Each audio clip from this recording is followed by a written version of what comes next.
अरे बहू, मेरी साड़ियाँ कहाँ चली गई? मेरे बैग में तो कोई ढंग के कपड़े ही नजर नहीं आ रहे। मुझे मंदिर जाना है, ऐसे कपड़े पहनकर तो बाहर जाऊंगी नहीं। माँ जी भूलिए मत, अब हम बस्ती में रहते हैं। कांजीवरम साड़ी पहनकर मंदिर जाएंगी क्या? आप देख नहीं रही यहाँ बस्ती में रहने वाले लोग किस तरह के कपड़े पहनते हैं? अब हमें भी 6 महीने तक बस्ती के बाकी लोगों की तरह ही अपना रहन सहन रखना है, तभी बात बनेगी। अरे लेकिन ये साड़ियां है किसकी? इतनी मैली कुचली साड़ियां मेरे पास तो कभी थी ही नहीं। माँ जी मैं जानती हूँ ये साड़ियां आपकी नहीं है, लेकिन अब आप इन्हें अपना ही समझिए। मैंने बड़ी मुश्किल से आपके लिए इनका इंतजाम किया है। आपकी सारी साड़ियां अपनी काम वाली सुशीला को देकर उसकी पुरानी साड़ियां आपके लिए मंगवाई, तब जाकर बात बनी। ये हमारी सुशीला की रिजेक्ट करी हुई साड़ियां हैं, यहाँ के माहौल के हिसाब से एकदम परफेक्ट।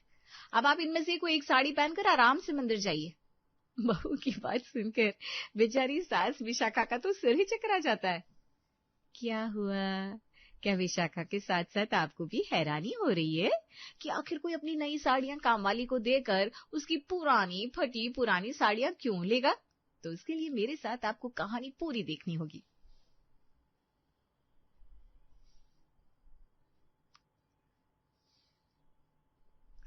मुन्ना भैया, बड़े दिनों बाद दर्शन दिए, क्या बात है? आजकल दिखाई नहीं देते। अब आपको तो पता ही है भाई साहब, मुझे फुर्सत कहाँ मिलती है। कभी विधायक, कभी सांसद, तो कभी बड़े बड़े बिल्डरों के साथ मेरा आना जाना उठना बैठना लगा रहता है। आप बताइए, आपका क्या हाल है? बस ठीक ही है। अच्छा, आजकल किस काम में लगे आप? अरे वो गाय सोसाइटी है ना, वहीं पर अपने एक दो जानने वाले को दुकान दिलवाई है, उसी के चक्कर में थोड़ा बिजी चल रहा था। गाय सोसाइटी? ये कौन सी सोसाइटी है भाई? दुकानें सस्ती मिल रही है क्या वहाँ?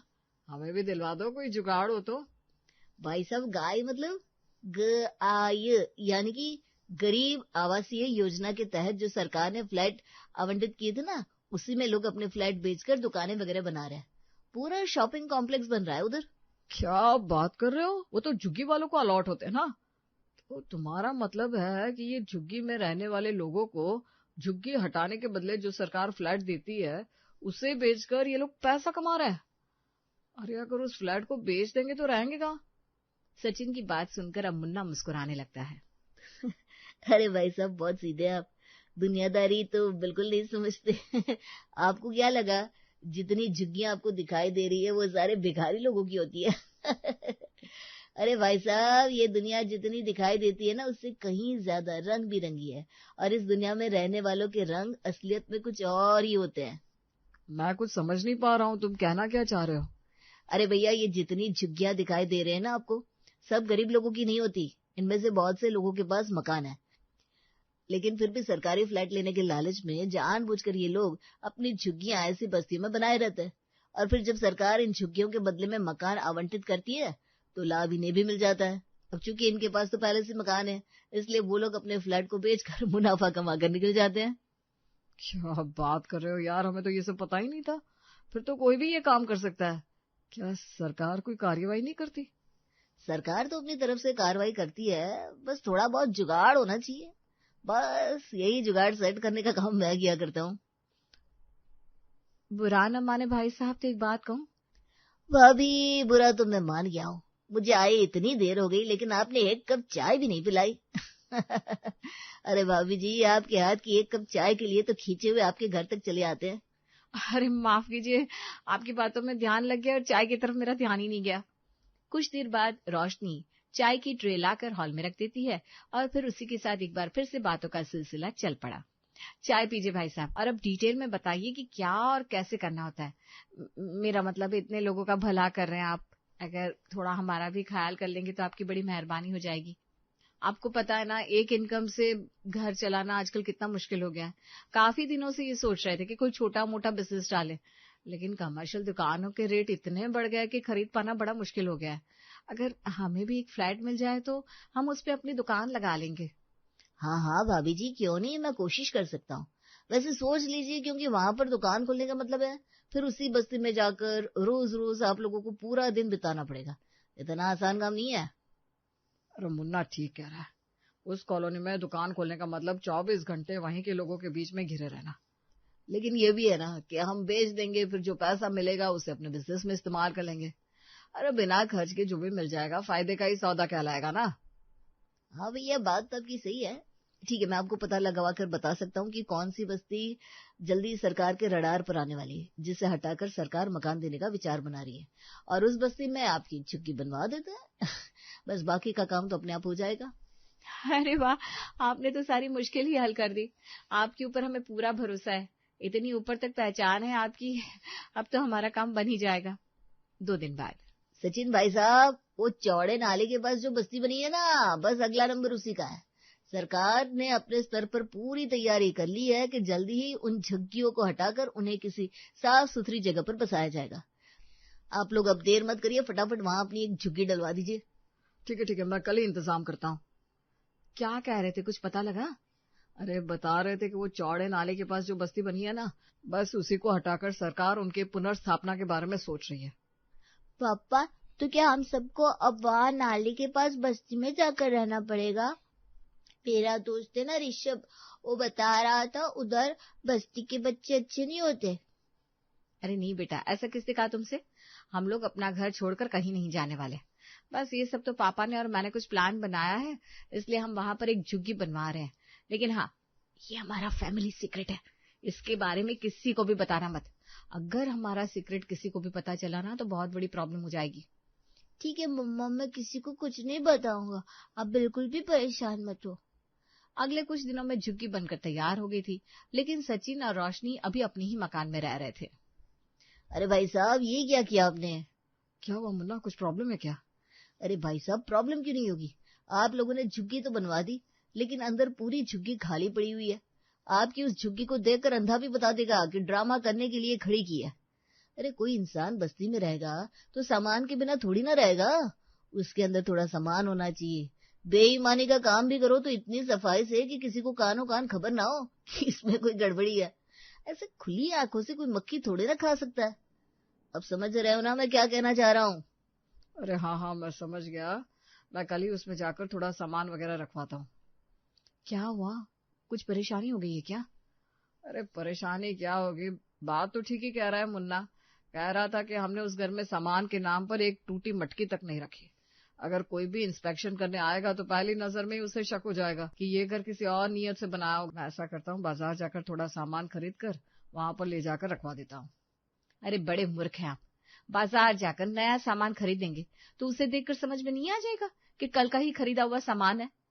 सेकेंड हैंड मार्केट में जाइए, टूटा पुराना सामान लाइए और उससे वहां रखिए, ताकि पहली नजर में देखने पर यही लगे कि हम सालों से उस सामान को इस्तेमाल कर रहे हैं।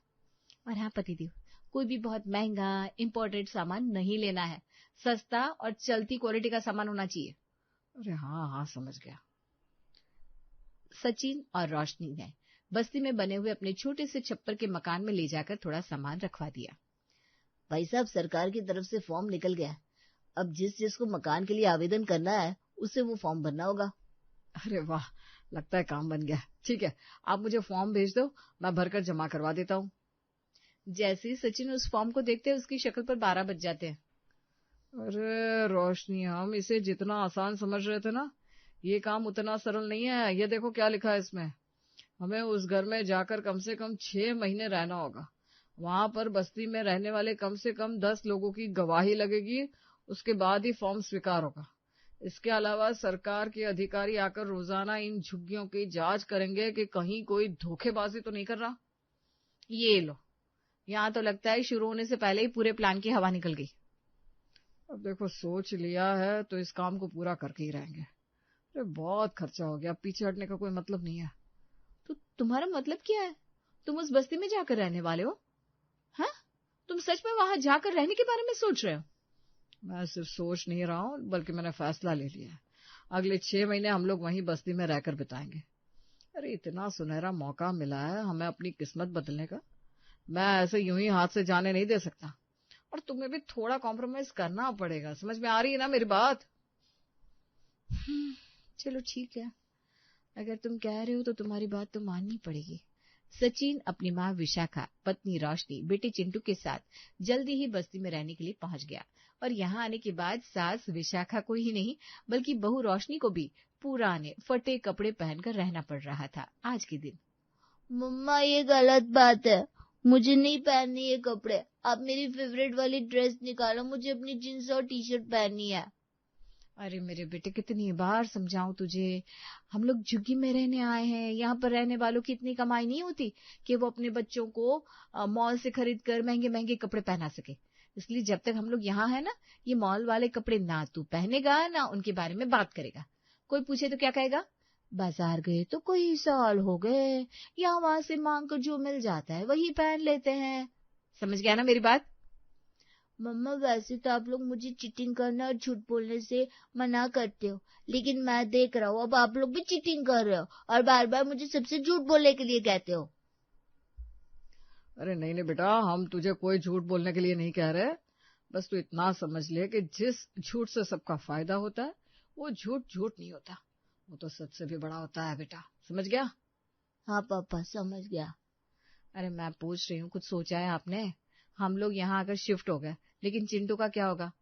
अरे इंग्लिश मीडियम स्कूल में पढ़ता है मेरा बेटा। अब बस्ती में रहने वालों के बच्चे इतने बड़े इंग्लिश मीडियम स्कूल में तो पढ़ते नहीं। हमारे बच्चे को यूनिफॉर्म पहनाकर बस में बैठकर स्कूल जाता देखेंगे तो बस्ती के लोग कभी हमारे पक्ष में गवाही नहीं देंगे, और अगर गवाही नहीं हुई तो हमें फ्लैट नहीं मिलेगा, ऊपर से 420 का केस चलेगा, वो अलग। वही तो मैं सोच रहा हूँ रोशनी। देखो, कड़वी दवाई समझकर पी लो इसे, यही विष बाद में अमृत बनकर हमारे जीवन में काम आएगा। समझ रही हो ना मैं क्या कह रहा हूँ? हाँ भाई हाँ, मैं सब समझ रही हूँ, लेकिन अपने बेटे को कैसे समझाएंगे आप? तुम चिंता मत करो, मैं उससे बात करूंगा। इस साल के लिए हमें चिंटू को यहाँ पास ही के सरकारी स्कूल में डालना पड़ेगा।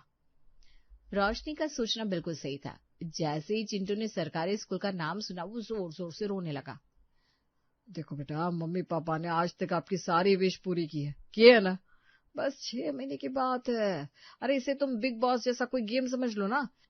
अरे जैसे लोग 3 महीने के लिए बिग बॉस के हाउस में जाते हैं ना, और फिर वहां पर जो भी उन्हें टास्क मिलता है उन्हें करना पड़ता है, तो ऐसा समझ लो कि हम भी 6 महीने के लिए यहाँ बिग बॉस जैसा कोई गेम खेलने आए हैं। और अगर हम ये गेम जीत जाएंगे तो पापा को बहुत बड़ी प्राइज मनी मिलेगी, और फिर हो सकता है कि चिंटू के लिए भी हम कोई बहुत अच्छा सा गिफ्ट ले ले, हाँ? या फिर चिंटू की पसंद की जगह पर हॉलीडे के लिए भी जा सकते हैं। ठीक है पापा, मैं समझ गया, मैं बस्ती के स्कूल में जाने के लिए तैयार हूँ। जब से सचिन ने चिंटू को बिग बॉस का एग्जाम्पल देकर समझाया था, चिंटू के बाल मन ने इस बात को अच्छी तरह मन में बिठा लिया था कि अब उसे इस गेम को जीत कर ही निकलना है। अरे चिंटू, तेरा स्कूल तो 1 बजे खत्म हो गया था, कहाँ था तू अब तक? मैं तेरे स्कूल भी गई थी, वहां पर तेरी टीचर ने बताया तू 3 दिन से स्कूल ही नहीं आ रहा। ये क्या चल रहा है? तुझे पता है मैं कितनी परेशान हो गई थी। अरे मम्मी, इतना हल्ला करने वाली कौन सी बात है? बस्ती के लड़कों के साथ स्कूल बंक करके उधर ताश खेल रहा था मैं। क्या सॉलिड गेम है, मजा आ गया यार। क्या कहा तूने? स्कूल बंक करके पूरा दिन बस्ती के लड़कों के साथ ताश खेल रहा था? तेरा दिमाग तो ठीक है? अरे मम्मी, अब इस गेम को जीतने का है तो अपन को अपना बेस्ट तो देना ही पड़ेगा। बस्ती के सारे लड़कों को मैं गेम में हरा के आ रहा हूँ, सब मेरे चेले बन गए। और ये देखो, 50 रुपया जीत कर आया हूँ, मेरी आज की कमाई। इतना हैरान होने की क्या बात है बहू? जैसी जगह तुम बच्चे को लेकर आई हो वैसे संस्कार सीखेगा ना। खुश हो जा, तेरा बेटा पहली बार कमाई करके आ रहा है, उसका मुंह मीठा नहीं कराएगी। मुझे तो कुछ समझ में नहीं आ रहा माँ जी। हम लोग यहाँ पर 6 महीना रहने के लिए आए हैं, लेकिन यहाँ पर तो एक एक दिन बिताना जैसे सदियां बिताने के बराबर है। ना पीने के लिए साफ पानी आता है, ना शौचालय है। पानी के लिए सुबह ही 4 बजे लाइन में लगना पड़ता है, और वहां भी रोज औरतों में मारपीट हो जाती है। पता है, पड़ोस वाली मुन्नी अंगूठा टेक है, उसकी माँ ने उसे पढ़ने नहीं दिया क्योंकि वो उसके साथ कचरा बीनने जाती है। यहाँ के लोगों की हालत देखकर बहुत तरस आता है। पूरी बस्ती में यहाँ वहां हर तरफ कूड़ा ही कूड़ा फैला नजर आता है। ऊपर से नाली की इतनी गंदी बदबू, यहाँ सांस लेना भी मुश्किल है। माँ जी, ना तो मेरा खाना खाने का मन करता है ना बनाने का। हर तरफ गंदगी देखते देखते मन उकता गया है मेरा। अरे आ गया बेटा, कहाँ चला गया था तू? माँ, वो मुन्ना का फोन आया था, उसने कहा गरीबी रेखा से नीचे वाला राशन कार्ड बनवाना होगा। उसके लिए घंटों लाइन में लगकर कार्ड बनवाया। अब राशन कार्ड में एंट्री भी तो होनी चाहिए, इसलिए पूरे 4 घंटे लाइन में लगने के बाद ये 5 किलो राशन लेकर आया हूँ, जहाँ बाकी के लोग इस 5 किलो राशन को देखकर खुशी से मुस्कुरा रहे थे। इस राशन को देखकर मेरा तो दिमाग चकरा रहा था।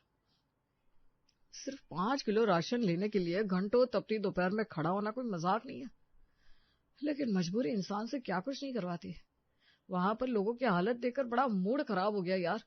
मुझे तो पता ही नहीं था हमारे देश में लोग कैसी कैसी हालत में जी रहे। उन लोगों का यहाँ पर रहना मजबूरी है, लेकिन हम यहाँ क्या करने आए? बहुत देर तक सोचने के बाद भी इस सवाल का जवाब नहीं मिल पाया, और फिर मैं अपना राशन एक बूढ़े अंकल को देकर घर लौट आया। बस्ती के बाकी बच्चों की मजबूरी है कि वो स्कूल में पढ़ रहे हैं, जहाँ जाकर बच्चे काम की बात सीखे ना सीखे, गाली गलौज, जुआ खेलना और गलत आदत तो सीख ही जाते हैं। न इन लोगों के पास इलाज है, न दवाई, न साफ पानी है, न खाने को 2 वक्त का खाना। इनके जैसे हजारों मजबूर लोगों की लाइन में क्या वाकई हमें आना चाहिए था? सरकार की स्कीम में निकलने वाले मकान तो कुछ गिनती के ही होते हैं ना, और उनमें से भी एक बड़ा प्रतिशत हमारे जैसे लोगों का है जो अवैध तरीके से उन सुविधाओं पर कब्जा कर लेते हैं। इसी कारण सरकार की तरफ से मिलने वाली छूट और सुविधाओं का लाभ जरूरतमंद लोगों तक पहुंच ही नहीं पाता। गरीब गरीब ही रह जाता है और अमीर वो पहले से भी ज्यादा अमीर हो जाता है। ना इन गरीबी रेखा से नीचे रहने वाले लोगों की जिंदगी के बारे में ज्यादा लिखा जाता है, ना कोई बात करता है। लेकिन यहाँ आने के बाद मैंने महसूस किया कि हमें वास्तव में इनकी मदद करने की जरूरत है, उनकी सुविधाओं पर डाका डालने की नहीं। पति और सास की बात सुनकर रोशनी की आंखों में भी आंसू आ गए थे। आपकी बात बिल्कुल सही है माँ जी। अपने जीवन में सुख सुविधा और आराम लाने के लिए हम इस बस्ती में किसी गरीब का हिस्सा मारकर उसकी जगह मकान पर कब्जा करने आ गए। हमारे पास तो घर था, खाने को खाना था, अच्छा जीवन था, लेकिन ये बस्ती के लोग, इनके पास कुछ नहीं है। पता नहीं कितने सालों से ये इंतजार कर रहे हैं कि सरकार इनकी तरफ देखेगी, इनके लिए साफ पानी और बिजली की व्यवस्था होगी। इस दुनिया का हर इंसान सर पर एक छत तो डिजर्व करता ही है ना। अब चाहे हमारे ऊपर 420 का केस हो जाए या लोग हमें लालची कहे, मैं कल ही बस्ती खाली करके वापस अपने घर में जा रही हूँ। मुझे किसी गरीब की हाई नहीं लेनी। हमारे पास तो जुगाड़ है, इसलिए शायद हमें फ्लैट मिल ही जाएगा। लेकिन उन सैकड़ों लोगों का क्या, जिन्हें वास्तव में उस मकान की जरूरत है? मुन्ना भैया, आपका बहुत बहुत धन्यवाद। आप शायद इस बस्ती में हमें ना भेजते तो हमें कभी एहसास ही नहीं होता कि हम कितने लकी हैं। भगवान ने हमें जितना दिया ना, हमें उसके लिए शुक्रगुजार होना चाहिए। हमें बस्ती वाला फ्लैट नहीं चाहिए। बस आपसे एक विनती है कि अपने किसी अमीर दोस्त को फायदा पहुंचाने के लिए किसी गरीब के पेट पर लात मत मारिएगा। रोशनी ने भारी आंखों और हल्के मन से फोन काट दिया। वो नहीं जानती थी कि उसकी बातों का मुन्ना के ऊपर कितना असर हुआ, लेकिन अपने हिस्से की ईमानदारी बरतने के बाद उसके दिल को गहरा संतोष मिला था।